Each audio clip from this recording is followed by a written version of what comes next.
नमस्कार मित्रांनो, cook with शारदामध्ये तुमचं स्वागत आहे। आज बोलूया आपण साबुदाणा बटाट्याचे पापड।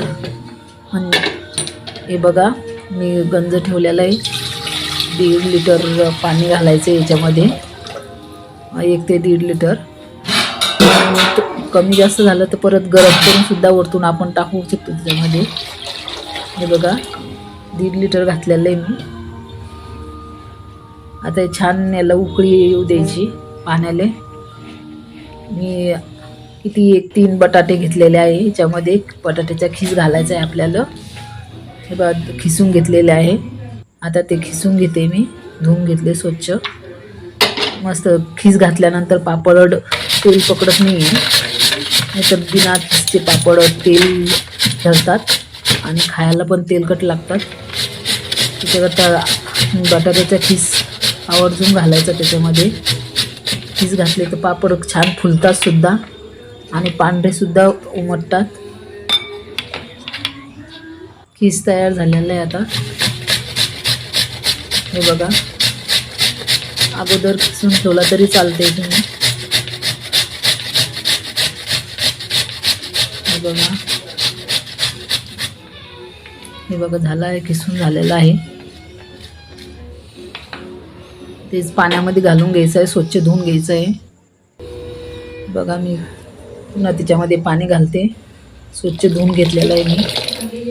आता त्याला थोडा वेळ बाजूला ठेवूया। त्याला बाजूला ठेवल्यानंतर थोडं उकळी आल्यानंतर आपण त्याच्यामध्ये गंजामध्ये नमक घालूया। उकळी आली आहे तर त्याला नमक घातल्यानंतर आपण त्याच्यामध्ये हिरवी मिरची आणि जिऱ्याची पूड केलेली आहे। आपण हिरवी मिरची आणि जिऱ्याची पूडसुद्धा त्याच्यामध्ये घालून घेणार आहे आता। हे बघा, हिरवी मिरची ते घालून घेतलेले। त्याला छान उकळी येऊ द्यायची आता मस्त। उकळी आल्यानंतरच त्याच्यामध्ये आपण साबुदाणा घालणार आहे, कारण हे बघा त्याला आता उकळी आलेली आहे। आता मी अर्धा किलो साबुदाणा रात्री भिजू घातला होता। तुम्ही सकाळीसुद्धा टाकू शकता, ऑप्शनल आहे। तुम्हाला वाटेल तुमच्या हिशोबानं जसं वेळ भेटेल तसं। तर हे पूर्ण मी घालून घेतलं याच्यामध्ये आणि याला कसं हलवत राहावं लागते, कारण खूप असा काचेसारखा झालं की एकदम पापड असे एकदम फुटतात, असे छान होतात। आता याच्यामध्ये सिक्रेट म्हणजे काळी मिरीची पावडर घालायची आहे।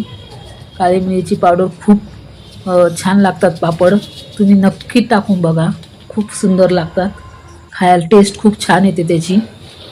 आणि उपासाला तर काळी मिरी चालतात, तर आपण घालू शकतो त्याच्यामध्ये।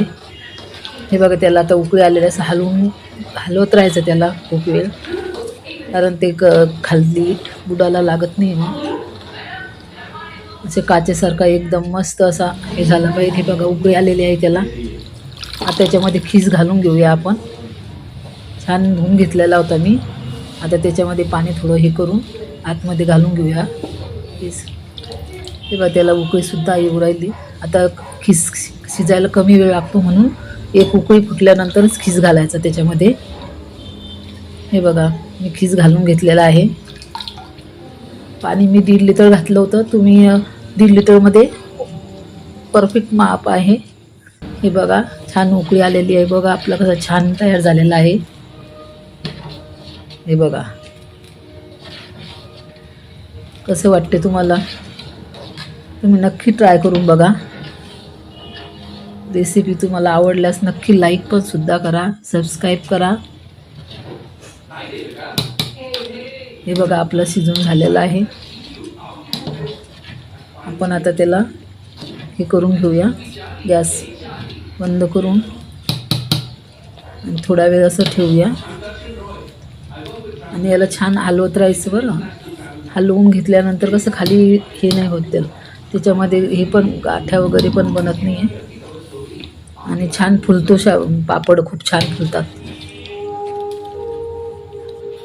मस्तपैकी सॉफ्ट होतात। आता हे शिजून झालेले। आता आपण हे बघा कापड टाकून घेतलेले। मी आतमध्येच बाहेर खूप ऊन आहे, मी सध्या आतमध्येच घालते। तुम्ही बाहेरसुद्धा घालू शकता, टेरेसवर।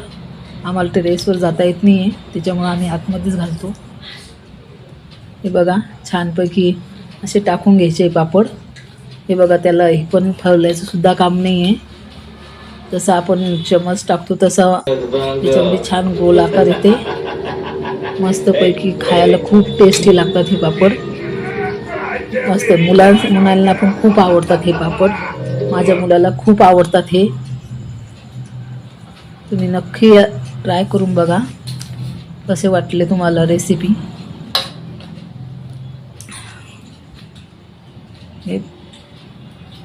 हे बघा, आता आपले टाकून झालेले आहे. आता मस्त बघ, हे बघा सुकून बसे छान झालेले आहे आपले पापड.